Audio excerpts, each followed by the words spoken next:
आमदार गायकवाड असंही म्हणतात किंवा सायकलवर फिरणारे कार्यकर्ते माझे आता आज फॉर्च्यूनमध्ये फिरतायत. सायकलवर फिरणाऱ्या माणसांनी असे कोणते कष्ट आणि कोणता उद्योग टाकला की जे फॉर्च्युनर मध्ये आले हे समाजाला समजलं पाहिजे, जेणेकरून बेरोजगारीचा प्रश्न कुठेतरी मिटेल. मात्र फॉर्च्युनर मध्ये फिरणाऱ्यांची बात आपल्या ठिकाणी जी आलेली जी डिफेंडर आहे ती कुठून आली, ही हा प्रश्नाचं उत्तर हे अत्यंत महत्वाचं ठरेल. आमदार झाल्यानंतर किती पटीनं उत्पन्न वाढलं हे सगळ्यांना सांगावं लागत असतं.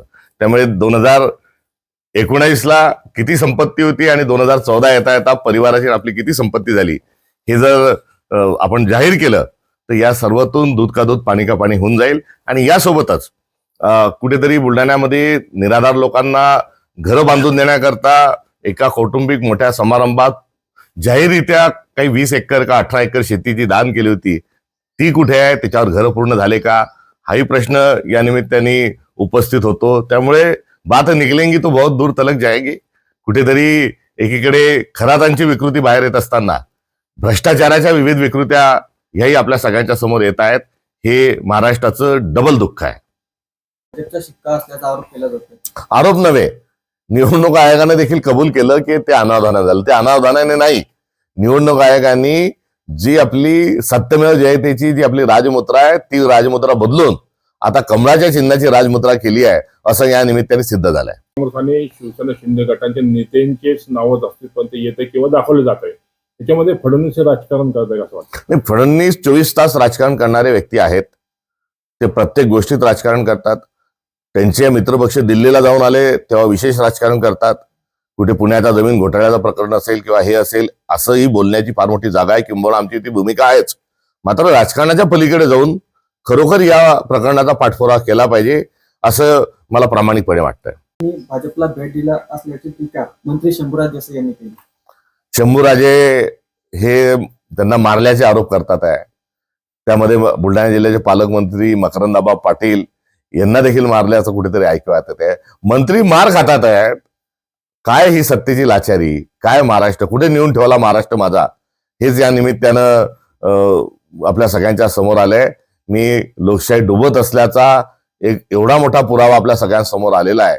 त्या निमित्तानं हे ओट चोर आहेत आणि ओट चोर गद्दी चोर हे साताऱ्यातल्या निवडणुकीच्या अनुषंगाने पुन्हा एकदा सिद्ध झालंय. तुमच्या महाविकास आघाडीच्या मुख्यमंत्र्यांनी या अशोक खराच्या संस्थेला शेतकऱ्यांचं पाणी देऊन टाकलं. तेव्हा तुम्ही आमची वासील मारली, आम्ही तुमची गाय मारणार, हा खेळ नाही. याला पक्ष म्हणून खेळण्याची कुठल्याही प्रकारची गरज नाही. पक्षाच्या अनुषंगानं मुख्यमंत्र्यांवर मी जो आरोप करतो आहे तो आरोप पक्ष नाही. मुख्यमंत्री हे गृहमंत्री आहेत. किती तर मागच्या 10 वर्षामध्ये त्यांच्याजवळ पहिले 5 वर्ष, 2.5 वर्ष आताचे, 2 वर्ष आताचे, जवळपास 10 वर्ष हे देवेंद्र फडणवीस महाराष्ट्राचे मुख्यमंत्री राहिले आहेत. आणि गृह विभाग झोपा काढतोय का, याची देखील नैतिक जबाबदारी देवेंद्र फडणवीसांनी स्वीकारली पाहिजे. आणि यामध्ये जे जे असतील काय असतील हा पक्षाच्या पलीकडे जो विषय घेऊन गेला पाहिजे हा मान्य आहे. मात्र सरकार झोपा काढत होतं का हे या निमित्तानं जरूर विचारणं आमचं कर्तव्य आहे. सर्व एका तुकडा पाडावा जेव्हा आपण म्हणतो तेव्हा माझं तुझं हे न करता किती दिवस खेळणार या प्रकरणाशी मुख्यमंत्री, दूध का दूध पाणी का पाणी करून टाका आणि एकदा विषयाचा जो काही निर्णय असेल तो लावून टाका. हा प्रश्नाला रेंगत ठेवण्याचा मागे आपलं नियोजन काय, कायद्याचं काम करेल हे मान्य आहे. मात्र हा जो खेळ या निमित्ताने तो ज्यांनी लावलाय हा निषेधार्ह आहे. त्यांच्या जवळ हे प्रकरण दिवाळीच्या नंतर हे ऑक्टोबर-नोव्हेंबर पासून जर मुख्यमंत्र्यांना गृहमंत्री म्हणून याची माहिती होती तर मार्च पर्यंत झोपले होते का, असे अनेक प्रश्न यातून निर्माण होऊ शकतात. त्यामुळे फोटोत असणारे फोटोत नसणारे या विकृत माणसाशी संबंधित असणाऱ्यांवर सणवारवर कारवाई झाली पाहिजे. आणि या विकृत एका माणसाशी जे संबंधित होते, जे सार्वजनिक जीवनामध्ये आहेत, यांनी जनाची नाही तर मनाची कुठेतरी लाज बाळगून आपापले राजीनामे दिले पाहिजे, हे देखील या निमित्तानं मला सांगायचं आहे. पूर्वी एक कोचिंग क्लास चालवत होते आणि एका मोठ्या एमपीसीच्या पेपर फुटी प्रकरणामध्ये त्यांचं नाव आलं होतं. आणि त्यावेळेस त्यांनी अनेक जे लोक नोकरी लावले त्यातले अनेक बडे अधिकारी पोलीस डिपार्टमेंटमध्ये आहेत. तर या अनुषंगाने आता त्याची पण चौकशी झाली पाहिजे असं वाटतं. चौकशी जी करायची नाही करायची फडणवीस साहेब एकदाची करून टाका. मात्र यातून आपण काय धडा घेणार आहोत, यातून समाजाने कुठेतरी हा खरात बाबा निर्माण केला आहे हेही नाकारता येत नाही. सरकारने त्याला खतपाणी घातलंय हे नाकारता येत नाही. त्यामुळे समाज म्हणून आपण काय करणार आहोत. आणि अशी माणसं जेव्हा विकृत माणसं येतात तेव्हा सरसकट देवेंद्र फडणवीसांवर सरकारवर खापर फोडून मोकळं होता येणार नाही. याची जबाबदारी सामुदायिक स्वरूपाची समाजाने देखील स्वीकारली पाहिजे. आणि खबरदार, यापुढे जर खराच सारखा विकृत महाराज हा महाराष्ट्रात जन्माला आला तर खबरदार, ह्या स्वरूपाची भूमिका घेऊन आपल्या सर्वांची वागण्या बोलण्याची दिशा असली पाहिजे. त्यासोबत अनेक नेत्यांचे फोटो आहेत. एक प्रकारे या महाराजांना अंधश्रद्धेला खतपाणी घालण्याचं काम या नेत्यांकडून झालेलं आहे. त्यामुळे त्यांच्यावर जादूटोणा विरोधी कायद्याअंतर्गत गुन्हा दाखल झाला पाहिजे. हे बघ, काही लोक जे आहेत ते कळत नकळत गेले असतील ही शक्यता काही नाकारता येत नाही. काही लोक जाणून बुजून यामध्ये सहभागी आहेत हे देखील सत्य आहे. त्यामुळे जे जाणून बुजून जे सहभागी आहेत यांच्यावर कारवाई ही झालीच पाहिजे. आणि सार्वजनिक जीवनात आपण एखादा कोणी बाजूला वरून फोटो काढला तो वेगळा विषय, मात्र आपण त्याच्या बाजूला जाऊन फोटो जर काढत असेल तर जनाची नाही तर मनाची या स्वरूपामध्ये आपली दिलगिरी किंवा त्याबद्दलचा खुलासा त्या संबंधितांनी केला पाहिजे. मुळात यातली जी सर्वात कच्ची कडी जी होती ती रुपाली चाकणकर होत्या. चाकणकर या सोप्या होता, त्यांचा राजीनामा सोपा होता, तो घेतला गेला. मात्र हे ज्या वरच्या टप्प्यातले जे सर्व जे लोक आहेत त्यांच्यावर काय होणार. कुठेतरी चाकणकरांचा राजीनामा घेऊन प्रकरण थंड करण्याचाही प्रयत्न हा सरकारने केला का असं देखील म्हणता येतं. त्यामुळे याची जी मोठ्या प्रमाणावर जो आपण मीडिया ट्रायल घेत आहोत, या मीडिया ट्रायल मधचा जो दृष्टिकोन जो आहे त्याची जी दिशा आहे ही अंधश्रद्धा निर्मूलनाची असली पाहिजे. धर्माचं दुकान, जातीचं दुकान जे मांडलं जात आहे त्याच्यावर आपला आघात असला पाहिजे. याचा जो गॉसिप जो पार्ट आहे तो कुठेतरी टाळून आपण पुरोगामित्व जोपासूया ही माझी विनंती या निमित्ताने राहणार. या प्रकरणामुळे महाराष्ट्र सध्या गाजतोय. मोठमोठ्या राजकीय नेत्यांचे नाव आलेले सोबत काय सांगाल. मुख्यमंत्री देवेंद्र फडणवीस हे गृहमंत्री असताना अशा प्रकारचा एक थैमान, एक विकृतीचा कळस म्हणून एखादा माणूस महाराष्ट्रात कसा राहू शकतो. मुळात हीच एक फार मोठी हरकतीची बाब आहे. इतपर सर्व ज्या गोष्टी आहेत त्या डोमेनमध्ये आहेत. सगळ्या ज्या गोष्टी आहेत या सिद्ध झालेल्या आहेत. त्याचे सर्व डिजिटल पुरावे आलेले आहेत. आता या प्रकरणाशी मुख्यमंत्र्यांनी न खेळता त्याचा तुकडा पाडला पाहिजे. त्यामध्ये कुठलाही भेदभाद न करता, कुठलाही पक्षी अभिनिवेश न ठेवता एकदा हा विषय कुठेतरी संपवावा ही या निमित्तानं माझी सरकारला मागणी आहे. मात्र जाणून बुजून हे प्रकरण कुठेतरी रेंगाळ ठेवण्याचं देखील नियोजन हे देवेंद्र फडणवीसांच्या पातळीवर असू शकतं. कारण मित्रपक्षांना जेरीस आणणं आणि महाराष्ट्राच्या मूलभूत प्रश्नावरून लोकांचं ध्यान दुसरीकडे वळवण्याच्या अनुषंगाने त्यांचा हात खंडा आहे. आणि त्याकरता त्यांनी या प्रकरणाचा वापर हा करताना आढळून येत आहे. हे अत्यंत निषेधार्ह आहे. ताबडतोब 24 तासाच्या आत सर्व संबंधितांवर गुन्हे दाखल करावे. मंत्र्यांशी, सरकारच्या, विरोधी पक्षांच्या ज्याच्याशी संबंधित असतील त्या सर्वांवरही कारवाई ही तातडीने त्यांनी करावी. हे उलट पक्षी माझं मुख्यमंत्र्यांना आव्हान आहे. बाहेर संपत्ती असेल किंवा महिलावर अत्याचार, आता विद्यार्थिनीवर सुद्धा अत्याचार केल्याचं समोर आले. याची जी मुख्यमंत्री एक सिरियल चालवतात आहे त्यांनी ते करू नये. कारण ही कारवाई करण्याच्या आधी त्यांनी बरीचशी माहिती जमा करून ठेवलेली आहे. कारण प्रकरण हे मागच्या ऑक्टोबर-नोव्हेंबर पासून मुख्यमंत्र्यांना माहिती होतं. डिसेंबरमध्ये काही त्याच्यात गुन्हे देखील दाखल झाले होते. आणि गेल्या 4-6 महिन्यापासून गृह विभाग जो आहे तो पुरावे गोळा करत होता. आता नव्याने पुरावे काही समोर येत असतील तर तो भाग आपल्या ठिकाणी, म्हणजे मग पोलीस 4 महिन्यापासून जे पुरावे जमा करत होते, आउटलुकची त्यांनी नोटीस दिली, आम्ही हे केलं, आम्ही ते केलं, असं सगळं जे मुख्यमंत्री सांगतात मग त्यांनी झोपा काढल्या का असे प्रश्न निर्माण होतात. तर मूळ मुद्दा जो आहे अशा एका विकृत प्रकरणाची महाराष्ट्रभर होत असणारी चर्चा ही सामाजिक स्वास्थ्यासाठी, पुरोगामी महाराष्ट्रासाठी योग्य नाही. याचा तुकडा पाडा. जे असेल नसेल ते टास्क फोर्स लावा. SIT केलेली आहे, त्याला आधीचा स्टाफ द्या आणि एकदा हा प्रकरणाचा कुठे ना कुठे शेवट लवकर करा. आणि अंधश्रद्धा, भोंदू बाबा याची पूजा करणारे जे विचार आहेत त्या विचारांनी देखील या प्रकरणापासून धडा घ्यावा. आणि जो वैज्ञानिक दृष्टिकोनाच्या माध्यमातून आपण अध्यात्म पुढे नेलं पाहिजे ही भूमिका कुठेतरी स्वीकारा. अलीकडच्या काळात अंधश्रद्धा कोण वाढवत आहे, धर्मामध्ये द्वेष कोण निर्माण करतोय, जातीवाद कोण निर्माण करतोय, ह्या सगळा जर आपण विचार करू तर कुठे ना कुठे मुळात अंधश्रद्धेतून आणि द्वेषातून अशा स्वरूपाच्या ह्या सर्व गोष्टी निर्माण होत आहेत. याची देखील दखल ही मुख्यमंत्र्यांनी भारतीय जनता पक्षाने घ्यावी, ही देखील माझी अपेक्षा या निमित्तानं राहणार आहे. महिलांवर त्यांनी आमिष दाखवून काही अत्याचार केले, त्या महिलांना काय आवाहन करणार आहात? ज्या गोष्टी ह्या विकृतीच्या माध्यमातून झाल्या आहेत त्या शोषित आहेत, त्या पीडित आहेत.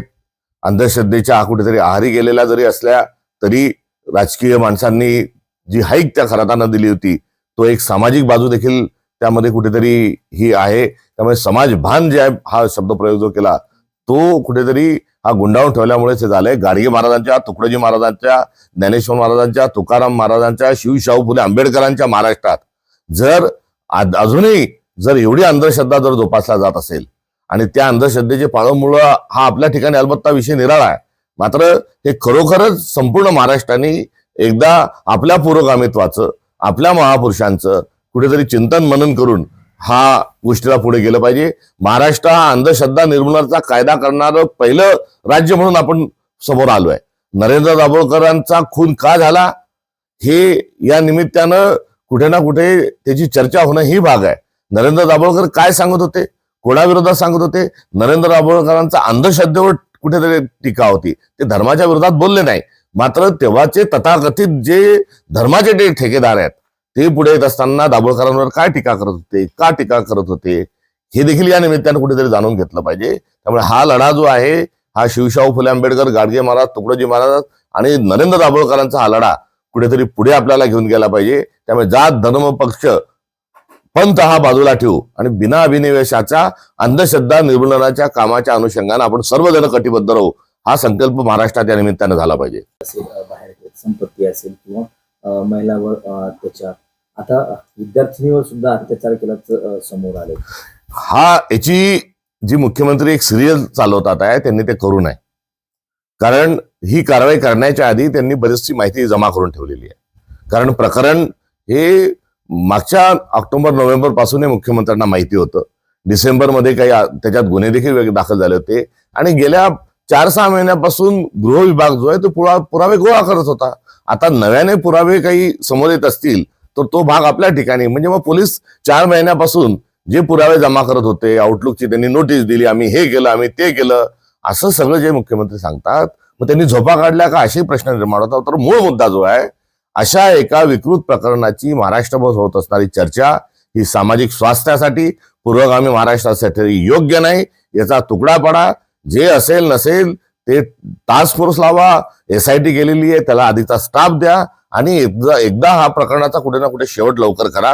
आणि अंधश्रद्धा, भोंदू बाबा याची पूजा करणारे जे विचार आहेत त्या विचारांनी देखील या प्रकरणापासून धडा घ्यावा आणि जो वैज्ञानिक दृष्टिकोनाच्या माध्यमातून आपण अध्यात्म पुढे नेलं पाहिजे, ही भूमिका कुठेतरी स्वीकारा. अलीकडच्या काळात अंधश्रद्धा कोण वाढवत आहे, धर्मामध्ये द्वेष कोण निर्माण करतोय, जातीवाद कोण निर्माण करतोय, ह्या सगळा जर आपण विचार करू तर कुठे ना कुठे मुळात अंधश्रद्धेतून आणि द्वेषातून अशा स्वरूपाच्या ह्या सर्व गोष्टी निर्माण होत आहेत. याची देखील दखल ही मुख्यमंत्र्यांनी भारतीय जनता पक्षाने घ्यावी, ही देखील माझी अपेक्षा या निमित्तानं राहणार आहे. महिलांवर त्यांनी आमिष दाखवून काही अत्याचार केले, त्या महिलांना काय आवाहन करणार आहात? ज्या गोष्टी ह्या विकृतीच्या माध्यमातून झाल्या आहेत त्या शोषित आहेत, त्या पीडित आहेत. अंधश्रद्धेच्या कुठेतरी आहारी गेलेल्या जरी असल्या तरी राजकीय माणसांनी जी हाईक त्या खराताना दिली होती, तो एक सामाजिक बाजू देखील त्यामध्ये कुठेतरी ही आहे. त्यामुळे समाजभान जे आहे, हा शब्दप्रयोग जो केला तो कुठेतरी हा गुंडाळून ठेवल्यामुळेच हे झालंय. गाडगे महाराजांच्या, तुकडोजी महाराजांच्या, ज्ञानेश्वर महाराजांच्या, तुकाराम महाराजांच्या, शिवशाहू फुले आंबेडकरांच्या महाराष्ट्रात जर अजूनही जर एवढी अंधश्रद्धा जर जोपासला जात असेल आणि त्या अंधश्रद्धेचे पाळंमुळं हा आपल्या ठिकाणी अलबत्ता विषय निराळा आहे, मात्र हे खरोखरच संपूर्ण महाराष्ट्राने एकदा आपल्या पुरोगामित्वाचं, आपल्या महापुरुषांचं कुठेतरी चिंतन मनन करून हा गोष्टीला पुढे गेलं पाहिजे. महाराष्ट्र हा अंधश्रद्धा निर्मूलनाचा कायदा करणारं पहिलं राज्य म्हणून आपण समोर आलोय. नरेंद्र दाभोळकरांचा खून का झाला हे या निमित्तानं कुठे ना कुठे त्याची चर्चा होणं ही भाग आहे. नरेंद्र दाभोळकर काय सांगत होते, कोणाविरोधात सांगत होते? नरेंद्र दाभोळकरांचा अंधश्रद्धेवर कुठेतरी टीका होती, ते धर्माच्या विरोधात बोलले नाही. मात्र तेव्हाचे तथाकथित जे धर्माचे जे ठेकेदार आहेत ते पुढे येत असताना दाभोळकरांवर काय टीका करत होते, का टीका करत होते, हे देखील या निमित्तानं कुठेतरी जाणून घेतलं पाहिजे. त्यामुळे हा लढा जो आहे हा शिवशाहू फुले आंबेडकर, गाडगे महाराज, तुकडोजी महाराज आणि नरेंद्र दाभोळकरांचा हा लढा कुठेतरी पुढे आपल्याला घेऊन गेला पाहिजे. त्यामुळे जात, धर्म, पक्ष, पंथ हा बाजूला ठेवू आणि बिना अभिनिवेशाच्या अंधश्रद्धा निर्मूलनाच्या कामाच्या अनुषंगाने आपण सर्वजण कटिबद्ध राहू, हा संकल्प महाराष्ट्रात या निमित्तानं झाला पाहिजे. केलं जात आहे असं नरेंद्र मोदी म्हणतायत आणि काँग्रेसच्या सरकारचं पाप धुण्याचं काम आम्ही केलं आहे. 12 वर्ष झाली. काँग्रेसचं जे काही पाप असेल नसेल ते धुणं तुमचं अजून धुतल्या गेलं नाही का? नेहरू, इंदिरा गांधी यांचं स्मरण हे अजूनही आपल्याला होत आहे का? आज वास्तविक पाहता असा एक प्रतिप्रश्न हा केला पाहिजे. मात्र 12 वर्ष झाल्यानंतरही आता जर देशाचे पंतप्रधान जर रडत असतील तर त्यांनी ते रडगाणं बंद करावं. एप्स्टीन फाईलमध्ये असं काय दडलेलं आहे की ज्यामुळे तुम्ही घाबरता, ज्यामुळे तुम्ही सिलेंडर आहात, हे आता जगाला आणि महाराष्ट्राला आणि भारताला समजलेलं आहे. त्यामुळे आपण आपली जबाबदारी झटकू नका. सिंदूर ऑपरेशनच्या वेळेस देश म्हणून पुढे गेलो पाहिजे ही काँग्रेस पक्षाची भूमिका होती. आखाती देशातील चालू असलेल्या युद्धातही भारताची जी चालत आलेली, परंपरेने चालत आलेली जी परराष्ट्र नीती आहे त्या परराष्ट्र नीतीच्या अनुषंगानं पुढे जाण्याचा एक कुठेतरी आग्रह हा आज देशभरातून होत आहे. आणि या संदर्भामध्ये एक खुली चर्चा आणि सर्व पक्षांनी एकत्र येऊन या संदर्भात भूमिका ठरवायला कुठली हरकत नाही. राहुल गांधी गुजरातला गेले म्हणून संसदेमध्ये जाऊन 25 मिनिटाचं एक निवेदन करून पंतप्रधान मोकळे झाले असं चालणार नाही. संसदेमध्ये त्याची चर्चा करा, एक दिवसभर चर्चा करा आणि त्या चर्चेतून लॉंग टर्म ज्या भूमिका आहे त्या भूमिका ठरवा. सरकारजवळ बहुमत आहे. हे चर्चेला का घाबरतात? महिला पुढे आल्या, माझ्या जीवितास कुठेतरी धोका होता असं हास्यास्पद विधान करून संसदेला पाठ दाखवून पळणारे पंतप्रधान नरेंद्र मोदी हे आपण पाहिले. त्यांनी अशा गंभीर विषयाच्या अनुषंगानं आता कुठेतरी जबाबदारी स्वीकारावी आणि देशामध्ये सिलेंडर गायब आणि नरेंद्र गायब ही जी चित्र आहे हे चित्रापासून कुठेतरी ना कुठे दिलासा मिळावा. नरेंद्र सिलेंडर होतोय हा जो संदेश जगभरात गेलेला आहे त्यातून त्यांनी देखील जबाबदारी आपली स्वीकारली पाहिजे. काल राज्यात एक फार मोठा धमाका झाला. शिवसेना आमदार संजय गायकवाडांचं एक स्टेटमेंट व्हायरल झालं. त्याच्यामध्ये त्यांनी म्हटलं की मी कार्यकर्त्यांसाठी 35 कोटीचं कमिशन दिलंय. काय सांगाल? त्यांची बोबडी वळली असं देखील त्यांनी सांगितलंय. त्याबद्दल मी त्यांच्याप्रती सहानुभूती व्यक्त करतो. गेट वेल सून अशी मी शुभेच्छा देखील त्यांना देतो आणि सुबुद्धी दे दयागणा, दुर्बुद्धी दूर कर ही प्रार्थनाही या निमित्तानं करतो. मात्र यासोबतच विकासाच्या ज्या काही वल्गना त्यांच्या आहेत त्या अनुषंगानं त्यांनी एक श्वेतपत्रिका जाहीर करावी की मी इतके कोटीची कामं या गावात या कामाकरता एवढे पैसे आणले आणि हे सर्व पैसे खर्च झाले, याचा एक श्वेतपत्रिका त्यांनी या निमित्तानं कुठेतरी सादर करावी, जेणेकरून त्यांचा जो विकासाचा लेखाजोखा आहे तो सर्वांना जो समजेल आणि कुठेतरी तो तपासूनही घेतला जाईल. अलबत्ता कार्यकर्त्यांना कमिशनचा आणि विकासाच्या ज्या गोष्टी आहेत त्या फक्त केवळ बाता आहेत. कारण जवळला हिवाळ्याला ठेके मिळतात आहे, कोणताही दुसरा ठेकेदार नाही. एवढंच नाही तर कचरा साफ करण्याचे टेंडर हे घरातच त्यांना हवंय. एवढंच नाही तर वरली मटक्याची दुकानं, अवैध व्यवसाय जी आहेत किंवा रेतीची जी अवैध वाहतूक आहे हे करणारे कोण हे सगळं माहिती आहे. त्यामुळे हा येत असणारा सगळा जो काळा पैसा आहे हा नंबर 2चा जो पैसा आहे ज्याच्याबद्दल अनेक वेगवेगळे शब्द वापरले जातात हा आता डोक्यात कुठेतरी घुसलाय. त्यामुळे त्यांच्यासाठी सहानुभूती आणि क्यू या निमित्ताने व्यक्त करत असताना अशा प्रकारची एक वेगळी विकृती जी समोर येत आहे त्या विकृतीचा मी या निमित्ताने धिक्कार करतो.